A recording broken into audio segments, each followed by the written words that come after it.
When did you fall in love with music? I've been singing all my life, really, and making up little songs in my head, but like, what's the song you made up in your head? What little song? just little, like, I believe that I can be in love. When I was like 6 years old, just swinging under the tree, had no business singing anything like that. But I just always felt connected to melody. So, yeah, but I actually fell like hard in love. I was going through a really bad breakup. Oh, here we go with the bad breakups, huh? Oh, girl. Girl, haven't we all experienced the bad breakup? Yes, honey, yes. What made it so bad? He was the love of my life. No, it was just a long relationship, and we kind of grew up together. How many years were you together? I don't really want to get into too many details. You brought it up, Maryann! We were together since the 8th grade, so. Oh, okay. Long time. That's a long time. Yeah, so I kind of fell into writing songs about that, just as a form of therapy. About the breakup as a form of therapy. Mm-hmm. And then it just, people were liking the songs I was writing, and were like, you should do this, like, for real. And you were like, I should get my heart broken more so I can come up with more music. Yeah.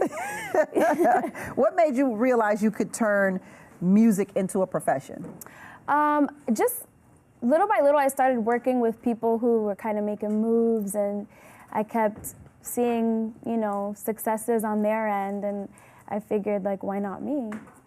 Yeah, why not? You know, when I first moved to LA, Steve, I'm trying to remember his last name, but he was the creator of Forrest Gump. He was a producer. He was a big-time producer. He does the Vanity Fair parties every year at the Oscars, and for some reason his last name is not hitting me. He owned like the New Jersey, I don't know, one of them football teams. Like, he's huge.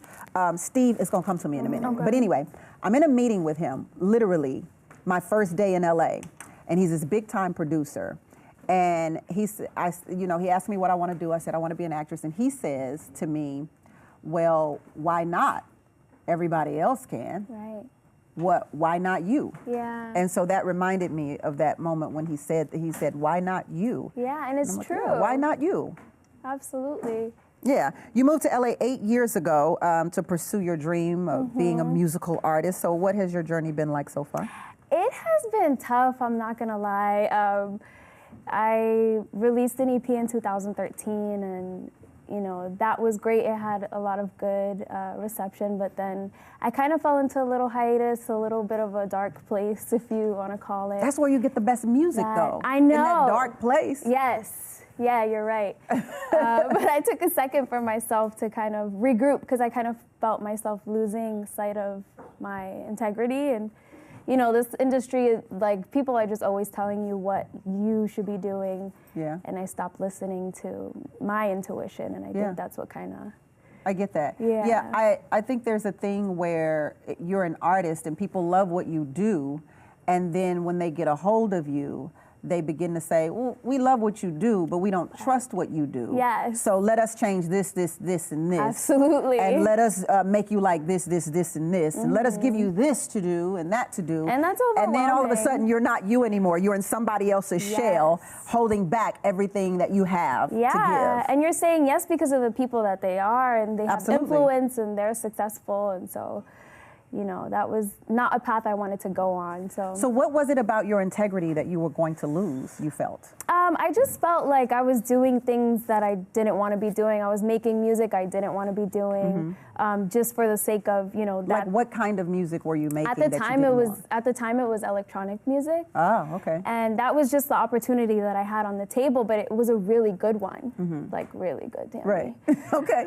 Absolutely. So I even considered, you know, going that route, just because you got to pay your dues, and like, who am I to turn anything down? Like, I've worked so hard. You do feel that way, absolutely. Yeah. So that was a really tough moment for me, I think. So did you follow through with the electronic No, that's why I had a hiatus.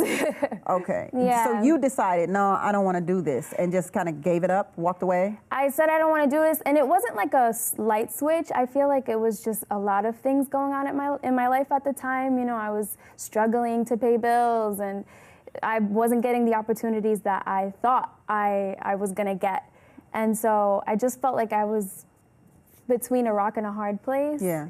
And yeah, that's not why I started doing this. I started doing this, like I told you, because it made me feel good. Yeah, and then in all a of a time where I sudden- was sad, and it became a chore for me. Yeah, you So- never want it to be a chore. Once it becomes a Absolutely. chore, it's Yeah. like blah, whatever. Yes. Whatever you say, yeah, let's go. Exactly. So what was it about the electronic music that was such a great opportunity, though? Was it offering money, fame? What was it? I had a publishing deal on the table, and that is, you know, I'm a songwriter first. Like, Yeah. that is my pride and joy. If one day I'm not singing anymore, I know I'll still be writing songs. And so just to have that opportunity was so amazing, but it wasn't the right situation for me. It was super binding. It wasn't really giving anything back to me. I was going to be basically owned, and all of my work was going to be owned by somebody else. Even your songwriting? Yeah. Wow. So I had, you know, I was this close to signing, and then I was like, yeah, maybe this is not a good idea. What have some of your struggles, your personal struggles on this journey been like? Well, I'm, you know, all the way across the country from my family, so that's... Dominican? Well, I am Dominican, but my family lives in Providence, Rhode Island. That's where I was born and raised, my hometown. I love Providence. I hope my parents are watching. It's like past their bedtime right now, but... I don't know. What is it? 11:30? What if they are? Hi, Mommy. Hi, Papi. Okay. Yes, say hi to. Hey, Mommy. Hey, Papi. Hi. So does your family support your career?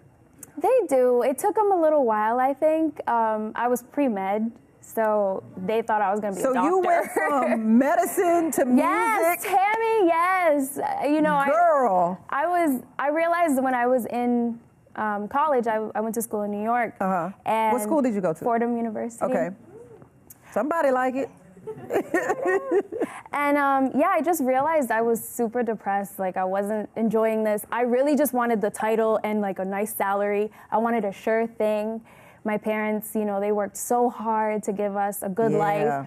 And I just... You wanted to give it back. The look on their eyes, they'd be like, yeah, my daughter, she's going to be a doctor, you know? So I felt like, wow, this got deep, Tammy. Okay. Not too deep. Not too deep. Let me know how deep you want to go. I feel like you know my whole life now. Let me know how deep you want to go. But yeah, I just, you know, I realized that my heart wasn't in it. Wasn't in medicine. No. But it was in the music. Absolutely. So how do they feel about it, though? You moved from medicine to music. So was your family like, rah, rah, rah? Or were they like, what the hell are you doing? What are you doing? My mom would not stop asking me forever, when are you going back to school? When are you going back to school? So school, and I'd be like, Mom, I wrote a really cool song. She'd be like, so what's up with school? So, you know, I had to kind of have that conversation, like, look, this is something that I'm taking serious. This is something that's important to me.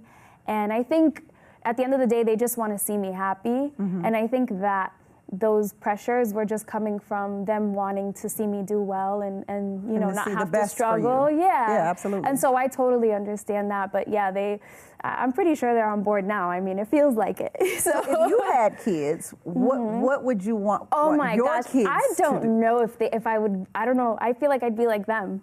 You'd like, be like so your school, parents. yeah. Like, go to school. No, not the music industry. It's tough. You know, this isn't like, you know, you going to school, you get your degree, you get a job, you get a raise, you get promoted. This isn't that kind of situation. You're kind of just betting on yourself. So it is. Well, I'll tell you who literally betted on herself and won. Who? Oprah Winfrey. Okay, thank you. Thank you. I'm going to tell my mom that. So if you, look, this is how I feel. If you bet on anything, why not yourself? Exactly. Absolutely.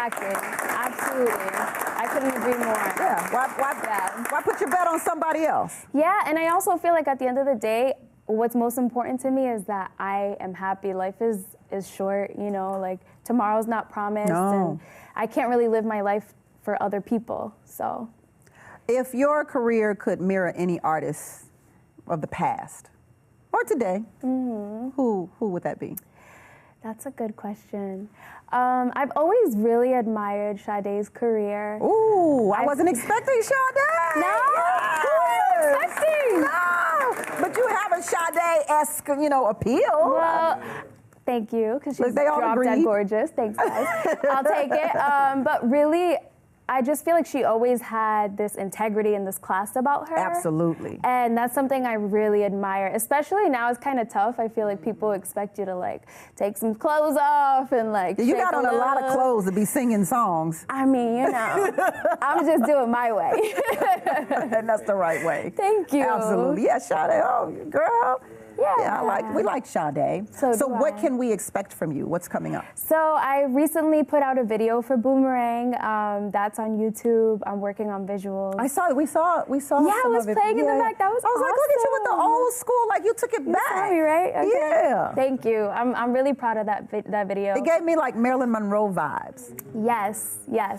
I'm a fan of nostalgic, classic. Oh my God, I am too. Yes. I listen to Radio Classics on Sirius XM, and where you hear all of the old television shows on the radio. Yes. I'm a huge vintage, Me too. I love that stuff. Yeah, my favorite show growing up was I Love Lucy and Nick, all those shows they used to give on Nick at Night, Bewitched, and even just the fonts that they would use on the opening credits. Everything was just magical about that Really, it was. I just want my life to look like that. I don't think that time was magical for black folk, but I know, but now it's 2020. We're gonna do it right this time. It looked good for them. Right. I want to thank Maryann Vasquez and her band for stopping through tonight. Thank you so very much. And I can't wait to hear more of your music. Can't wait to see the video All Alone in my little, home. And I can be like, I know her. Yes, Give it up for Maryann Vasquez. Thank you, guys.